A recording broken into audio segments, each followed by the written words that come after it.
코로나는 우리의 일상을 지배해버렸습니다. 그러다 우리는 여기서 질문을 던질 수밖에 없습니다. 언제가 될지는 모르지만 코로나는 극복될 겁니다. 우리 인류는 그래 왔고요. 자, 그렇다면 그 코로나 극복 이후에 세계 경제는 예전의 모습을 되찾을 수 있을 것인지, 아니면 그러지 못할 것인지, 그러지 못한다면 도대체 왜 그러지 못할 것인지, 과연 그것이 코로나 그 자체 때문인지, 아니면 그 뒤에 2008년 금융위기 이후 우리에게 벌어진 일이 존재했던 것은 아닌가라는 그런 질문 속에 대한 답변을 여러분께 오늘 이 자리에서 드리고자 합니다.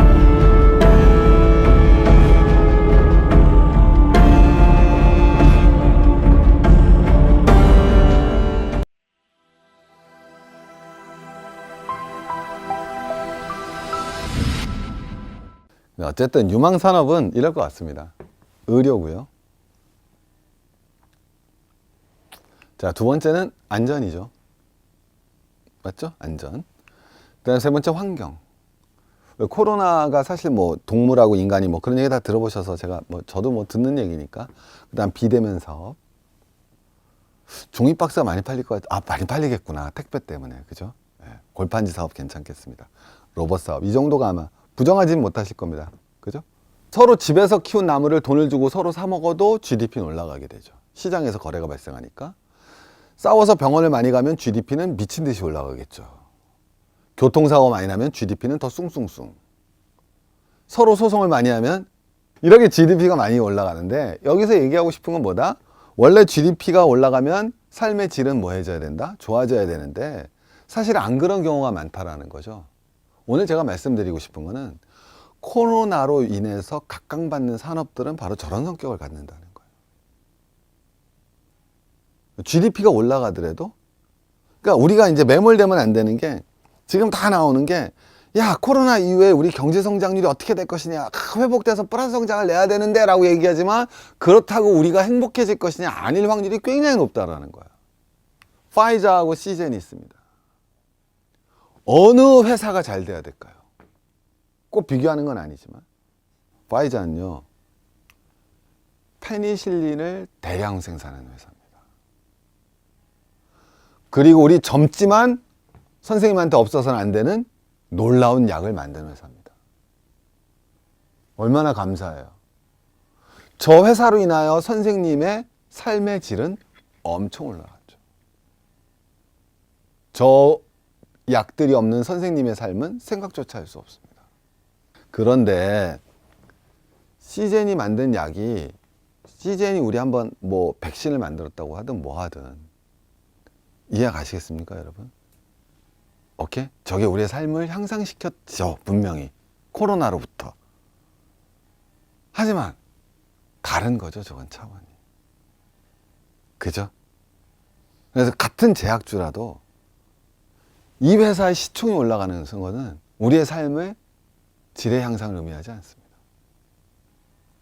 좀 재밌는 역설이죠. 자, 더 한번 가보겠습니다. 주가는 오르더라도 그 말씀 드리고 싶은 거죠. 현대자동차 주가가 올라가는 것과 웅진코웨이 주가가 올라가는 걸 생각해 봅시다. 웅진코웨이의 가장 대표적인 제품 뭐가 생각나십니까? 정수기. 물이 더러워져야지만 저 산업은 발전합니다. 웅진코웨이 주가가 올라갔다는 건 우리의 삶이 좋아졌다는 얘기가 아니에요. 현대자동차의 주가가 올랐다는 건 우리의 삶이 뭐해졌다는 겁니까? 좋아졌다는 거죠. 금방 감이 잡히셔야죠. 자, 더 재밌는 얘기. 근데 앞으로는 현대자동차의 주가가 올라도 우리의 삶의 질이 좋아지지 않을 수가 있죠. 왜? 뒤에 써놨지만 전기차에서? 아니요.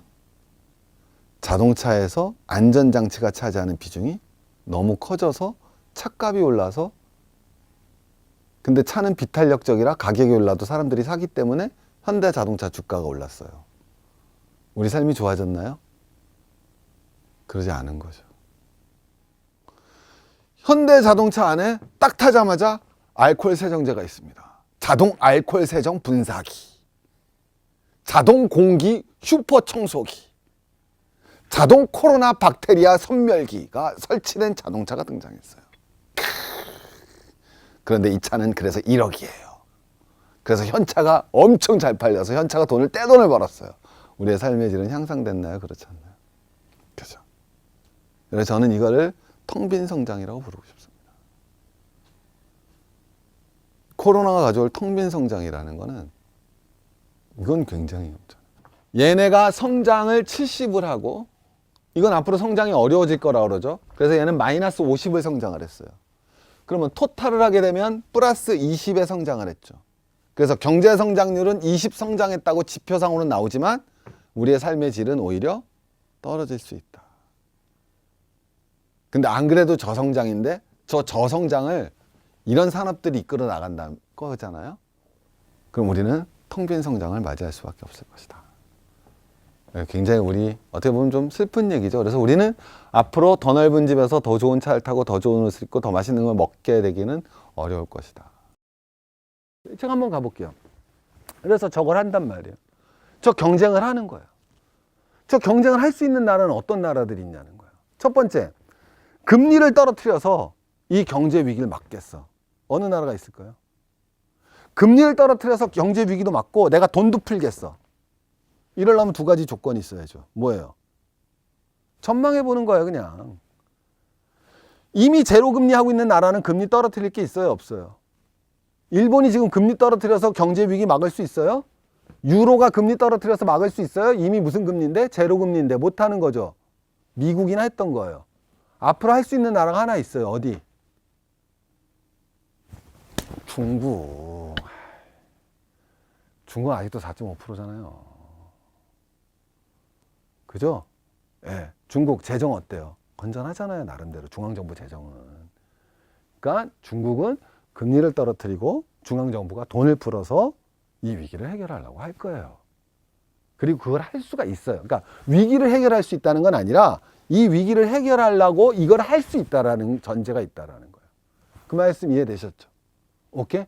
그래서 여러분 중국이 갑자기 위기가 와서 주가가 팍 폭락했을 때 물건을 중국을 싸게 사자라는 주장이 아닐 수도 있다라는 얘기를 말씀드리는 거예요. 제 논리가. 낮출 금리도 있고 재정이 튼튼한 국가 중국. 자, 두 번째, 낮출 금리는 없지만 물가 상승 영역이, 자, 낮출 금리는 없는데, 오케이? 어쨌든 제로 금리 계속 유지하고 돈을 풀려면 물가가 뭐 될 수 있어요, 잘못하면. 확 올라갈 수가 있죠. 근데 물가 상승 압력이 없어요. 그리고 재정은 튼튼해요. 어느 나라? 어느 나라? 코리아 그러지 말고 독일. 그러니까 독일이 그냥 딱 주민증 갖고 와. 5,000유로씩 쏴줄게 하냐. 정확하게는 너 법인 인감 갖고 와. 내가 5,000유로씩 쏴줄게. 조건 없어. 딱 하는 거 아니에요. 직원 5명 이상 있지? 나가는 거 아니에요. 처음이잖아요. 독일애들이 오죽한 애들이에요. 저것들이 2차 세계대전 1차 개방 나갖고는 나라가 거덜나갖고는 재정이라고는 정부가 돈 안 쓰기로 그 유명한 독일이 돈을 풀잖아요. 그 다음 얼마나 재밌어요. 낮출 금리도 없고 물가 상승 압력도 없어요. 재정도 튼튼하지 않아요. 그래서 돈을 빌려야지만 이걸 해결할 수 있어요. 맞죠? 내가 풀 돈이 없잖아요. 그럼 남한테 돈을 빌려와서 풀어야 될 거 아니에요. 그죠? 지금 기업 회사채 사줘야 돼요. 그러려면 내가 돈 있어야 될 거 아니에요. 근데 내 돈 없어. 그럼 빌려와야 될 거 아니에요. 어디서? 한국은 돈이 있다는 거 아니에요, 지금.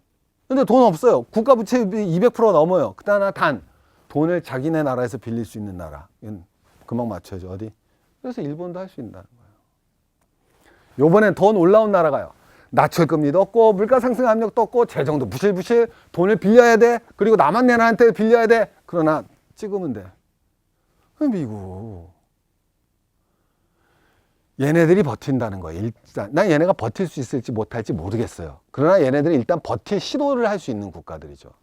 전공을 사회학을 했는데 사회학이란 학문이 어떻게 보면 포괄적이고 종합적인 학문입니다. 그래서 대전환시대 때 변곡점에 대한 시사점을 많이 줬던 사회학자분들이 많이 계시는데요. 제가 감히 대가님들의 흉내를 내본다면 코로나 이후에 세계 경제가 어떻게 변할 것이냐, 경제만이 아니라 사회 전반에 거쳐서 어떤 일이 벌어질 것인가에 대해 고민을 해봤습니다. 저는 그걸 갖다 크게 세 가지로 잡아봤거든요. 첫 번째는 미국 패권에 어떤 변화가 있을 것이다. 그리고 두 번째는 이전까지 성장과는 다른 개념의 성장을 할 것이다. 그리고 마지막으로는 이전까지 열린 세계가 지향됐다면 앞으로는 닫힌 세계가 될 것이다. 그래서 미국 패권의 흔들림, 그리고 텅 빈 성장, 그리고 닫힌 세계의 시작이라는 이 세 가지 주제를 놓고 여러분과 함께 생각해 보고 싶습니다. 한번 여러분들도 코로나 이후의 세계에 대해서 이거 모르면 여러분들 우리 어렵잖아요. 그죠? 어떻게 방향이 변해 나갈지 같이 고민해 보는 시간 갖도록 하겠습니다.